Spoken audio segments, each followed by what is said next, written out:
thank you for the introduction. And I don't know if Molly Palm is here, but thank you, and thank you to the MetricStream team for inviting me here today. So today we're going to talk about the dark side of international business. And I guess the first question is, why bother? For me, this was a very difficult series of events in my life. And I'll ask you and ask my fellow panelists, was this experience all that unique? But first, a moment of pause, as today I will talk about the emotions, the rationalizations, the temptations that I faced and I encountered over 10 years working overseas 250 days a year on average. But that's not in any way an attempt to reframe my conduct or to justify it. What I did was illegal, and I knew it was illegal when I did it. So I'll pull back the curtain as to what I was thinking, but I wouldn't want anyone to think that somehow or another I'm trying to shave the conduct in one way or the other. There's an attorney in Georgia, he's a Brian K. partner named Scott Killingsworth. He wrote a wonderful piece called The C-Suite Crucible, and he said, very often on the path of misconduct, the first person that we deceive is ourselves. And today I'll share with you my own deceptions. So again, I'll ask if today's story has any value or lessons for current anti-bribery and compliance challenges through maybe calibrating real risk. I hear in the debate robust compliance. I hear in the compliance field defensible compliance, as usually defining compliance between the organization and the regulators. But what about real-world compliance? So because compliance is robust, does that mean it's understood at the field level? So I'll ask if there is a sufficient focus on the behaviors. Bribery is a crime of opportunity. Two people decide or more that the benefit of participating in corrupt conduct outweighs the consequences and the risk of getting caught. So let's talk about the behaviors. And as Dr. Roger Miles said, I love quoting behavioral leaders because I think it's fascinating. In a recent Thomson Reuters paper, he said, the best predictor of future bad conduct is when you're not talking about today's bad conduct. So let's talk about it. A little bit about my journey. I grew up in the New York area. I went to undergraduate school at the University of Rochester, including studies at the Institute of European Studies in Vienna. And that's where I had my first passion, which was for foreign policy studies. So after undergraduate school, I continued to the University of Virginia, to the Woodrow Wilson School of Government and Foreign Affairs, and I was going to be a PhD and teach foreign policy. In fact, my co-panelist, Mr. Rush, is an alumni from UVA at the same school.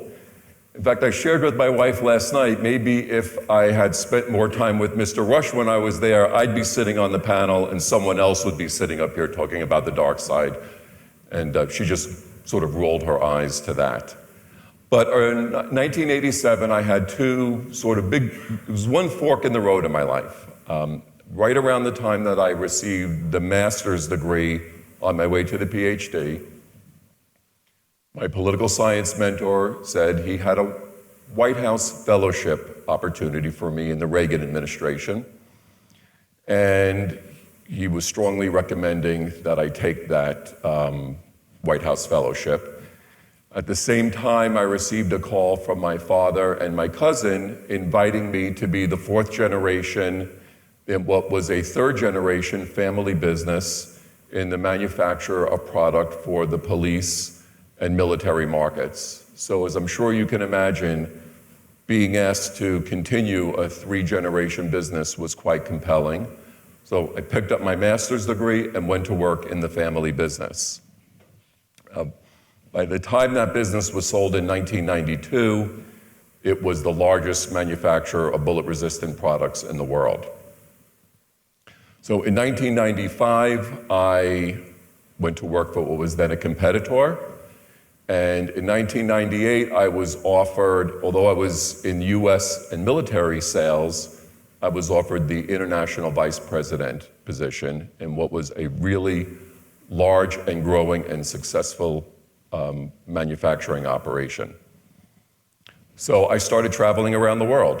That was in 1998. I spent 250 days a year overseas. Twice I lived and resided and worked out of the United Kingdom. And I was paid well.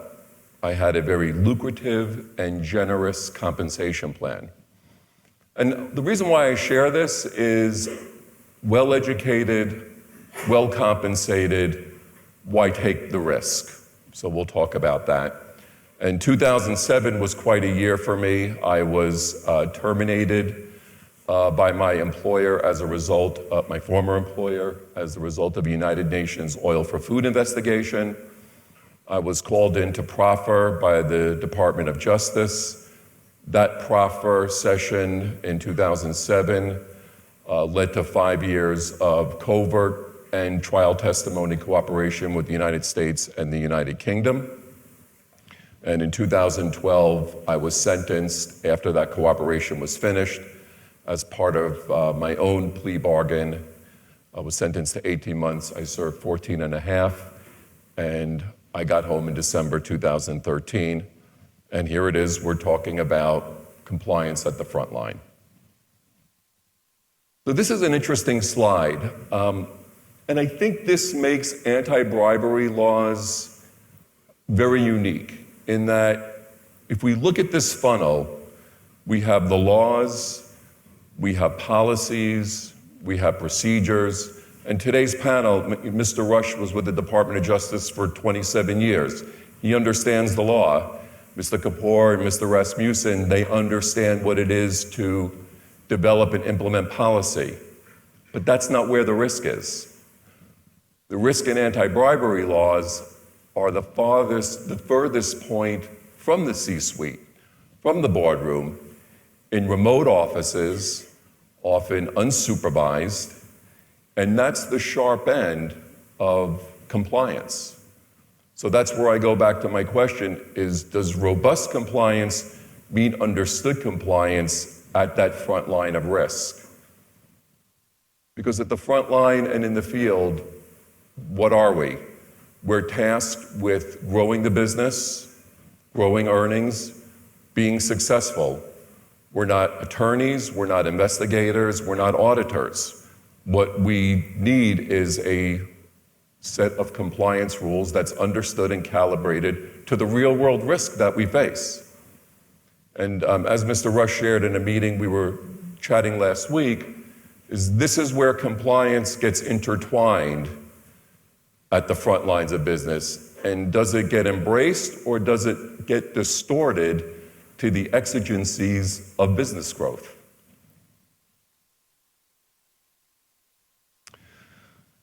So I'm going to talk a little bit about my own perfect storm of rationalizing bribery.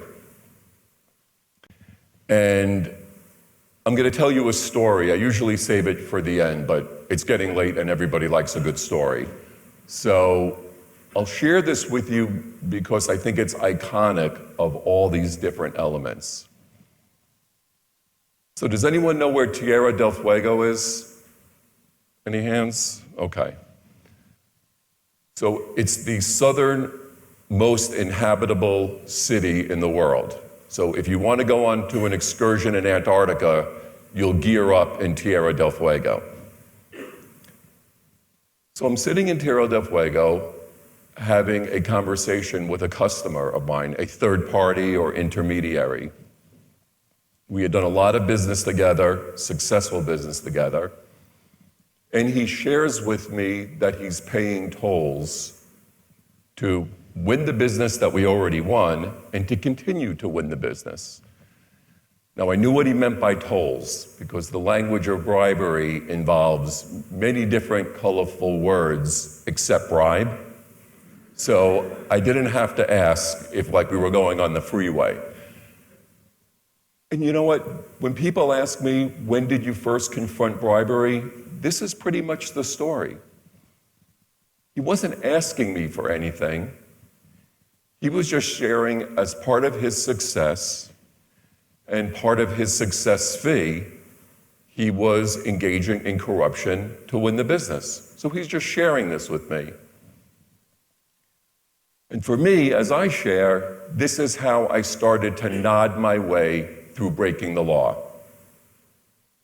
By just walking away and not doing anything with that conversation, to Mr. Rush and his colleagues at the Department of Justice, I'm now a co-conspirator. I have broken the law.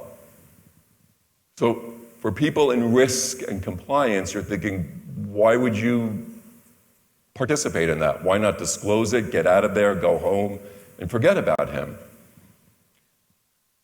Well, as I'm going to share, at the Frontline, I was, and I have a blog piece coming out on Friday. It's called, I was in a rational risk calculator.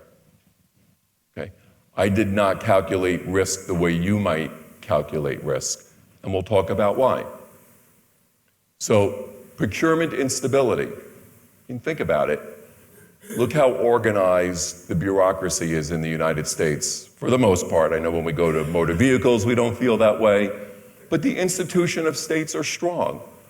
Procurement personnel are adequately compensated, they're well trained.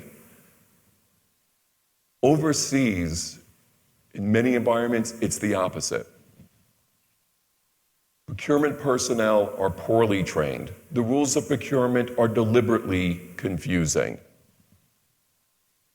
They're poorly compensated.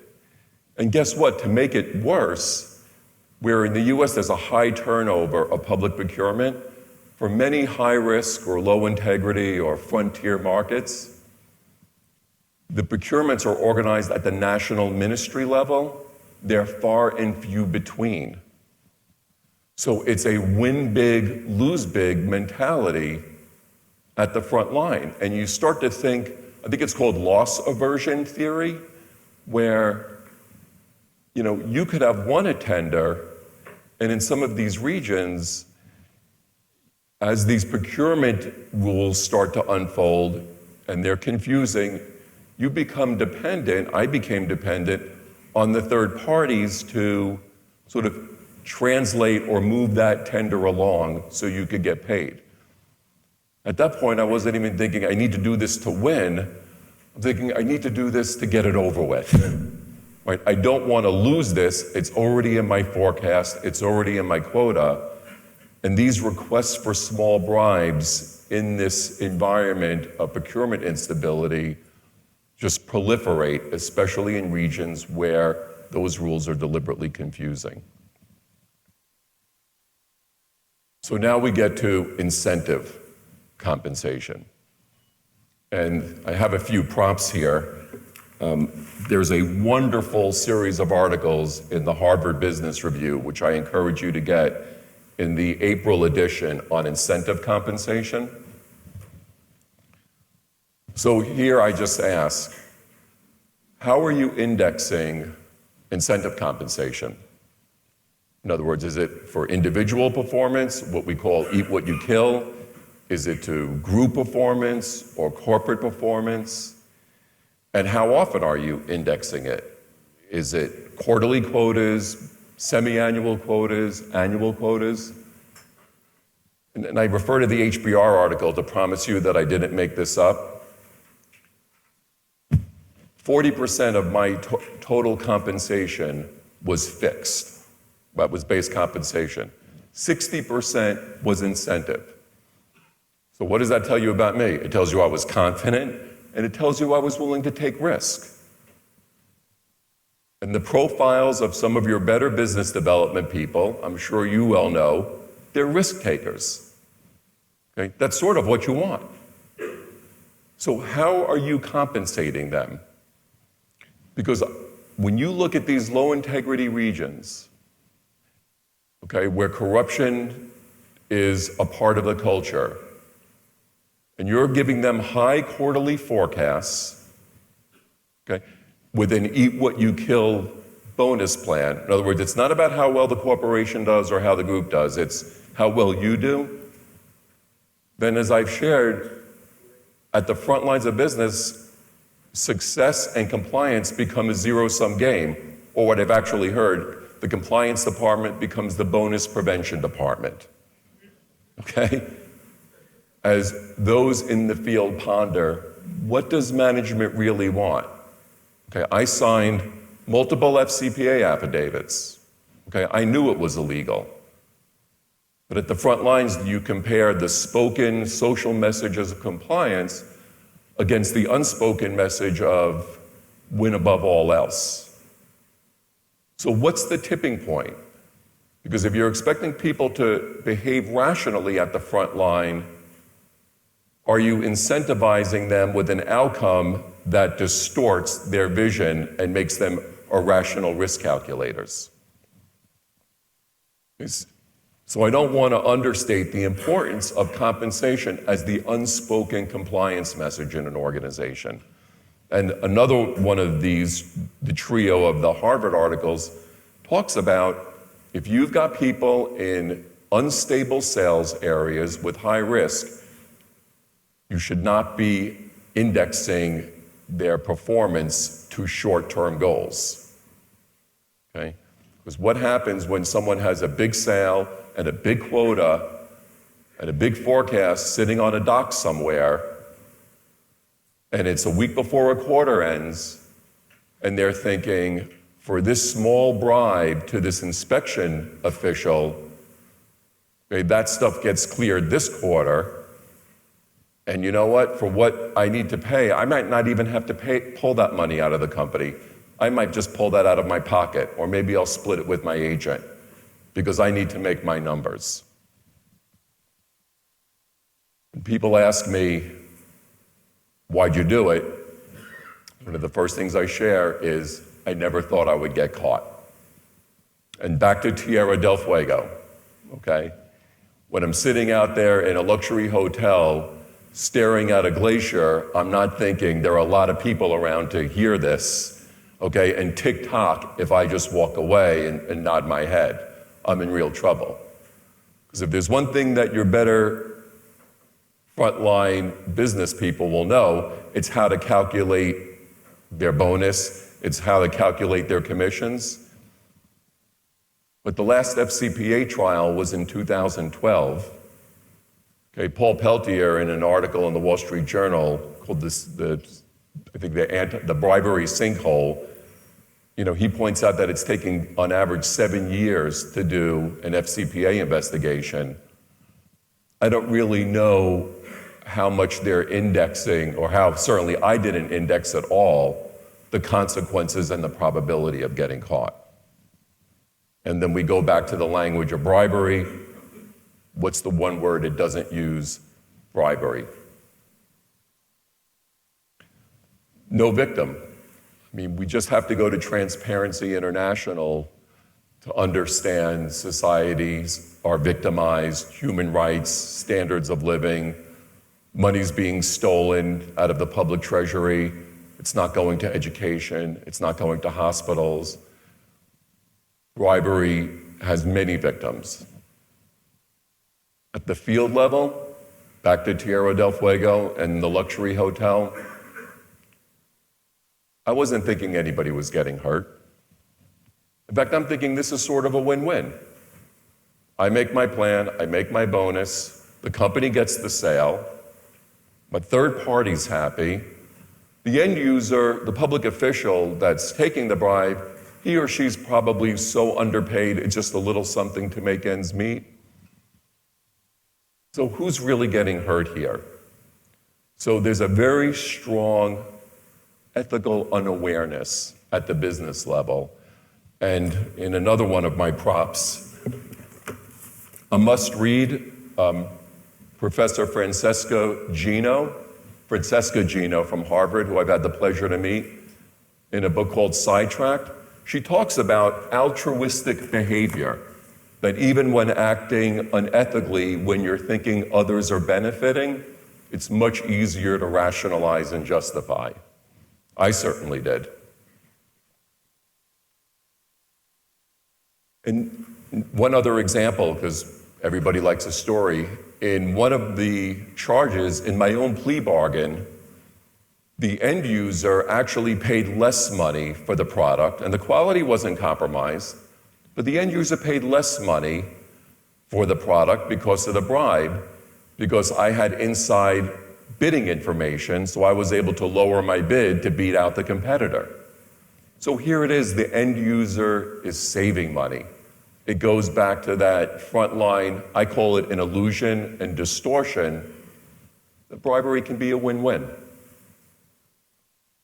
And the last part of this wheel, I actually have it in bold in another presentation, and don't underestimate it, please.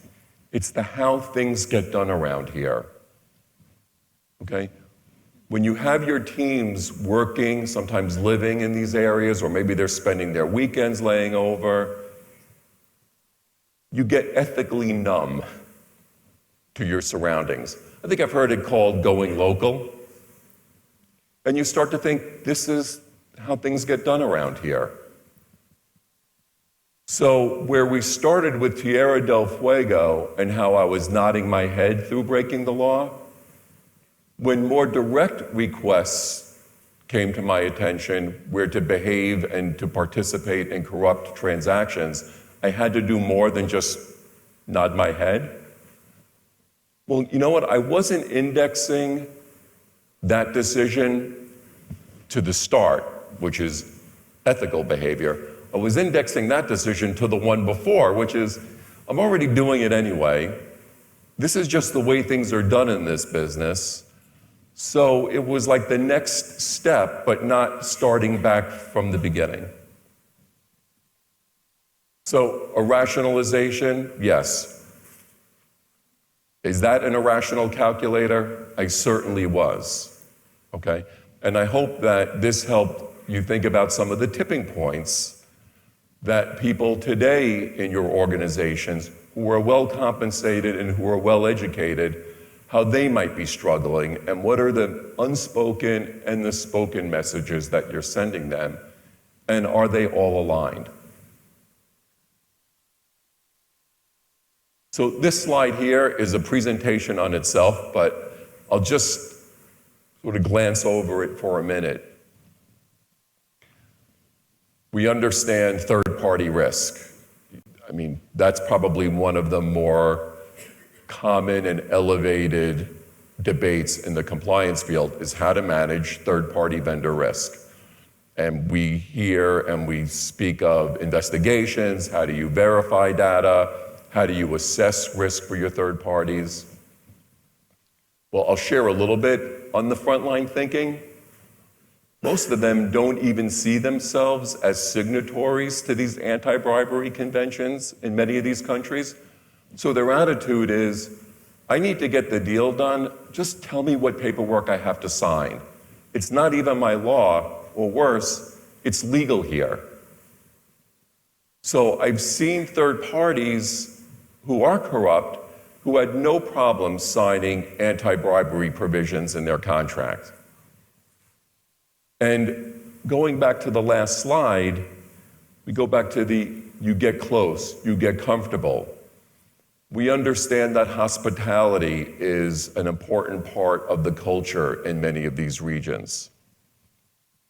There's probably more social time spent between a company employee and a third party when they're traveling overseas, when they're working in these regions. And I got close, I got comfortable. What was I doing in Tierra del Fuego on vacation with my customer? Okay? Well, I knew him well, I knew his family. And I think there's a fine line between being respectful and embracing the local culture and then getting too close.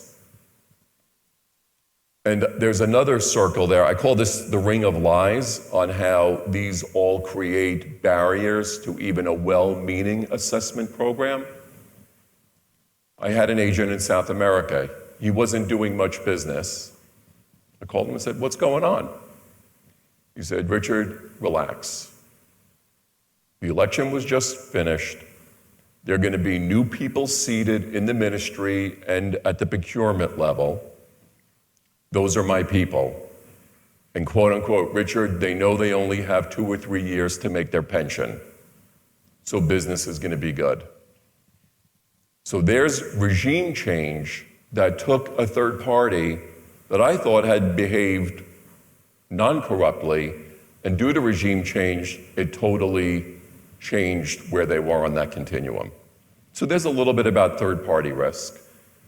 And I hope we can do something with today's story, and I put an article that I just wrote called Beyond the Foreign Corrupt Practices Act, because I sort of think of today's discussion as beyond the FCPA.